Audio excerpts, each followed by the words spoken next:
Hi guys, welcome back.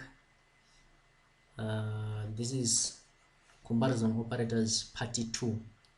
Make sure you watch comparison operators part 1 so that you cope with what we are doing right now. So here, let's proceed.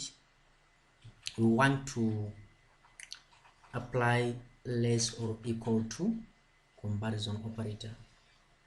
Right, so what we want to do is we want to check if the value in B25 is less than the value in C25, or is it equal to that 5. So we say that less or equal to the value in that cell. So press enter. Let's do auto filling like that. You get that? So here we are saying, what are we actually saying? What are we actually doing with these comparison operators? Right, let's talk about it. What we are saying is this. We are saying, let's check here, the value in B25, this is B and this is 25, we're having 10. Is 10 less or equal to C25? So 10 is not equal to 10.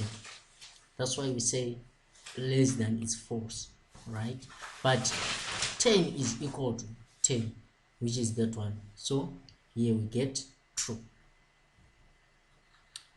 Same applies here, same applies there. Here, same applies, but here we're having greater than. So we check whether the value in B26 cell is greater than that or it's equal to. So we check all that. Thank you very much for watching this video.